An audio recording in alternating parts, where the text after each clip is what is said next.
Hey,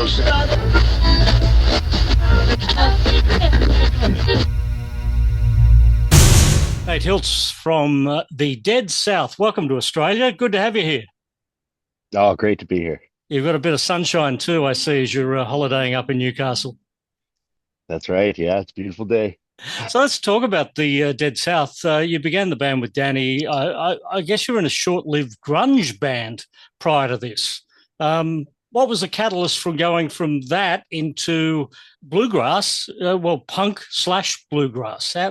How'd that all happen? Well, I'll start with the grunge catalyst is actually kind of funny. In high school, for a minute, me and Danny and a couple other friends played in a band. It wasn't an actual like grunge band, but that somewhere along the lines that story's bit and it's taken off as we started as a grunge band, then became the Dead South as a bluegrass band.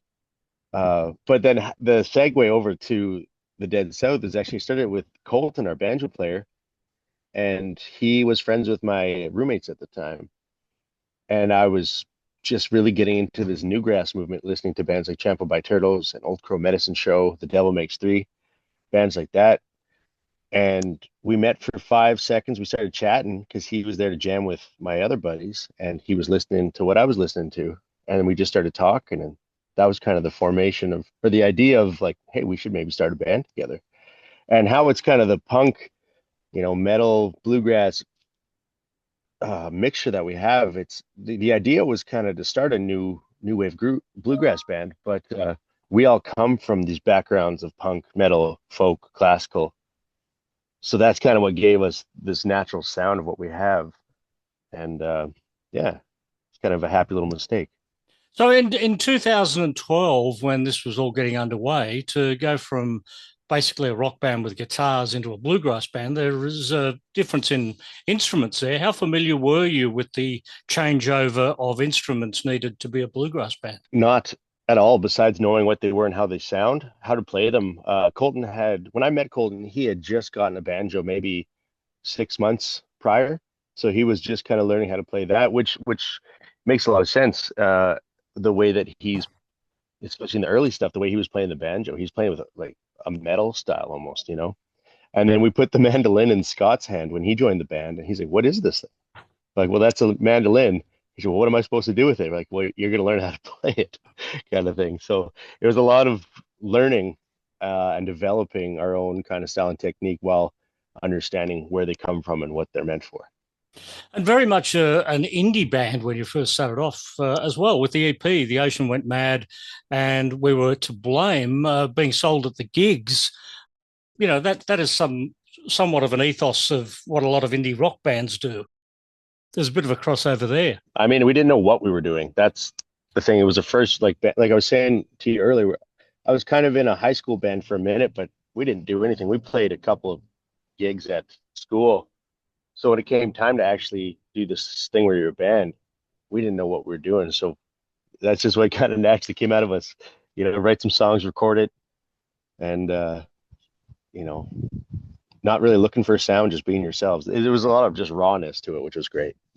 So the Good Company album comes along. In Hell, I'll Be in Good Company, sort of established this band. How important is that song to the set list now? I'd say very important. It's interesting to bring that up too, because I was talking to William the other day about, I I go to a lot of, we're talking about Bob Dylan and how you see Bob Dylan now, and you don't know what kind of variation of set you're going to get. The songs might not sound the same, or you might not hear the songs that you think should be there.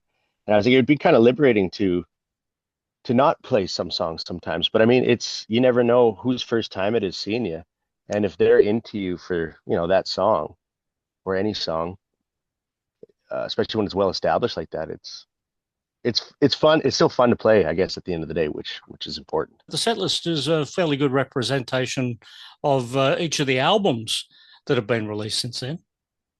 Yeah, definitely. I mean, from the EP, we still play. I think Honey You was on it, and Banjo Odyssey, and then we re-released Banjo Odyssey onto It Good was a good Company after company, that. yeah, yeah. Yeah, it was an additional one. So yeah, we don't play a lot of the EP, but that one definitely came over. But yeah, we like to play a little bit of everything, give it a little little taste from all the albums as we go along. Snake Man Part One and Part Two, sort of as the opening. How long has that been the opening for this band? That started about maybe 6 months ago or so. Actually, Colton had to take a step away from touring for a bit because he was getting back surgery. So during that time, Calum Scott stepped in, and we were actually opening with Blood on the Mind. So as soon as Colton came back, I wanted to mix it up a little bit. So it's been, probably half a year or so where we started opening up with that. When did that tag, the Evil Twins of Mumford and Sons, start? How comfortable are you with that? It actually got tagged on pretty early, and I think that's why it stuck.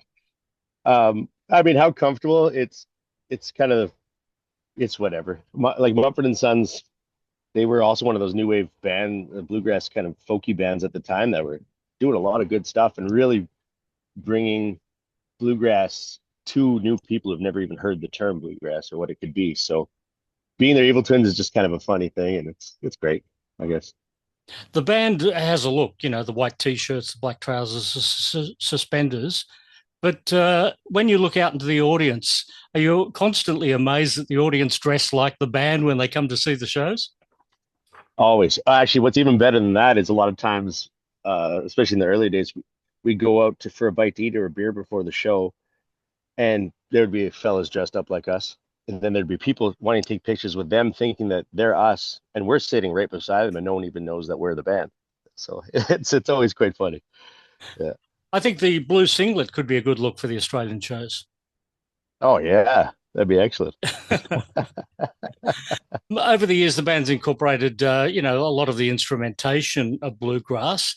The use of cello, putting that into the band,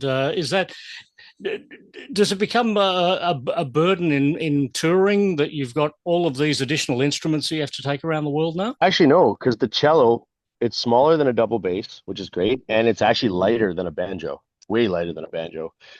So like any crew that's ever worked with us, who's worked with other bands, it's so nice that this is all you guys have. We don't have stacks of amps. We don't have a drum kit to haul around. It's just, guitar, mandolin, banjo, cello, and a kick drum, I guess. But yeah. What was it like winning that first Juno Award? It was surreal. Not something that you ever assume is going to happen. Because you grew up, listening to all these amazing musicians, hearing them winning these prolific awards. So when we won it, it actually took me a few years to actually realize that we won a Juno. Were you there on the night? No, actually, we were not there. Most awards that we've ever won, we've never been there. We've been touring. Yeah, we've just been on tour a lot of times when it happened. So there was one Juno though where Colton and Danny weren't on tour with us because Colton was taking a little break and Danny was going to school. So while we were touring, Colton and Danny went and accepted the awards on our behalf. So that was the only time we were kind of there. Yeah. Yeah. Covering The Doors, People Are Strange, and System of a Down's Chop Suey. Very interesting songs for a bluegrass band to be doing. Definitely an interesting choice for a bluegrass band. But again, we play songs and we add music to our writing of where we came from, and those were two really influential bands for us growing up. It's the most recent album, 2024. I would assume moving into 2026, you must have the makings of the next album sort of structured in your head. Yeah, so we did Chains and Stakes. Yeah, released 2024. We've been doing that one, and just a couple weeks ago, we went to Edmonton to a studio there, and we started doing the writing process. So we have made a plan to record in February of 2026. How much of Chains and Snakes makes it into the set list? I'd say a good chunk, about five or six songs probably make it in. Yeah. On any given night. Yeah.